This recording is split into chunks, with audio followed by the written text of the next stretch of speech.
By now, you've surely heard about the investigation into the disappearance of Ana Walshe, a missing woman from Cohasset who was last seen on New Year's Eve.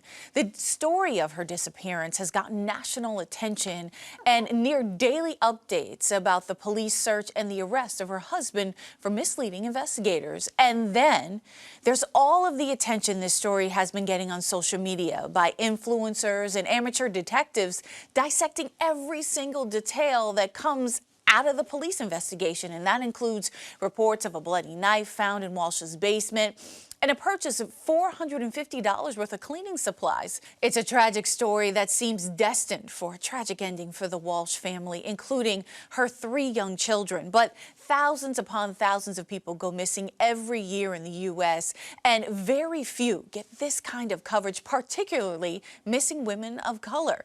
They don't get so much as a mention on national TV sometimes. So joining me to have this conversation is Natalie Wilson, co-founder and COO of the Black and Missing Foundation Incorporated. Natalie, I want to thank you for your time here.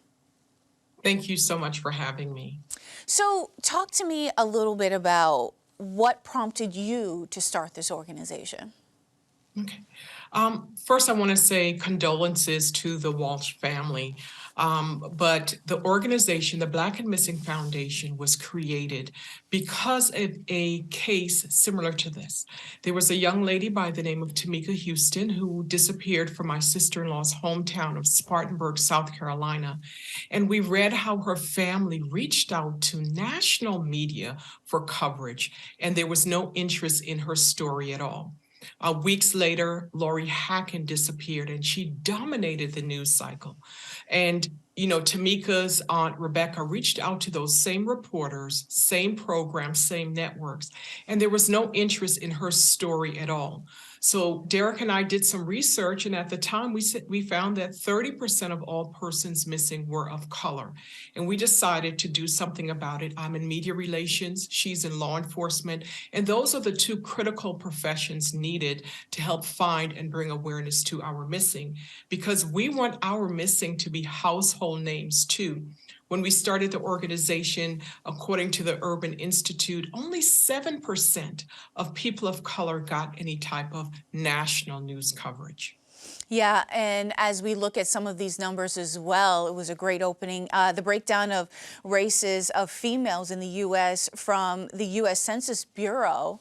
We're talking about women in the U.S. as of 2019, 60% white, 13% black, 5% Asian. But when we're talking about missing women by race as of 2021, according to the FBI, I mean, we're looking at white represents 58%, black represents 35%, Asian 2%, Indian 2%, and unknown 4%. And we don't have that data for Latinx or Hispanic women as well there.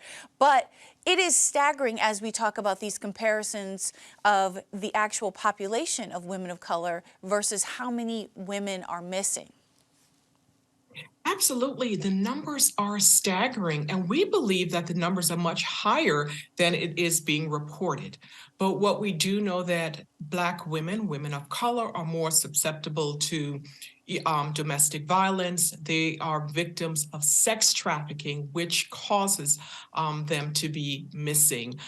We have read reports where the pimps and the pedophiles said that they will not be punished as harshly, or if at all, for prostituting or sex trafficking a young Black girl or woman. So how disheartening is that this vulnerable person isn't, their life doesn't matter, it isn't taken seriously.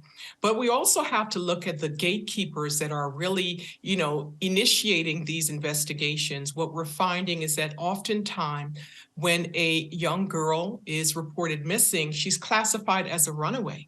So if you're classified as a runaway, you, one, don't get the Amber Alert, and you definitely don't get any type of media coverage at all. So we need to look at changing policies and procedures to protect those most vulnerable. Let's talk about the role of implicit bias here as well in both the media, but also perhaps in the police departments. We know that there has been a national conversation over the last few years, certainly since the death of George Floyd, his murder, the conversation around implicit bias in terms of investigation, and then seeing that same implicit bias playing out in media coverage.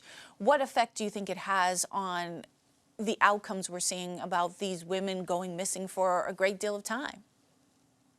Well, sadly, we're finding that race, income, education affects law enforcement resources and media coverage when it comes to these cases. And media coverage is so vital because one, it alerts the community that someone is missing and it can greater the chance of a recovery, but it also puts pressure on law enforcement to add resources to the case or the cases. And what we're finding is that oftentimes these missing individuals are criminalized. They are not seen as mothers, fathers, valuable members of our community. And that's what we're advocating for, to change the narrative around these missing individuals because they need to be protected and they need to come home. Their loved ones are searching for them. And these biases should not be impacting their recovery. I think of these cases, whether it be Natalie Holloway, whether it be Ana Walshe here, they tend to come from resource communities where someone within that circle has a means of communicating to the media and, again, putting out a narrative that tends to be favorable. It seems like your organization is trying to step into that space. Talk to me about how important it is, because if you do have a woman of color who is not of means, they may not have a family member, a friend, a colleague that can step in and speak to the media in a way where coverage will continue. Right. You know, we're meeting families at the most difficult times in their lives. And I have close to 2 decades of experience in media relations, public relations. And I've created partnerships around the country to help these families to get the exposure that's so vital in finding their missing loved ones. So we work with them from the very beginning to the end so that they can get the answers. There's never closure. Families say there's never closure on a case, but we hold their hands, we look like them, we want to help them, and they are part of our family in this movement to help us find us. You know, I want to point to Columbia Journalism Review. They actually created an interactive experience where you can put in your own data and find out how much news coverage would you get.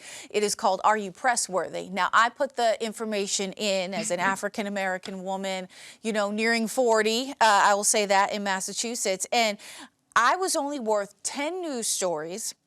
The max is about 128 if you are a white woman in her 20s.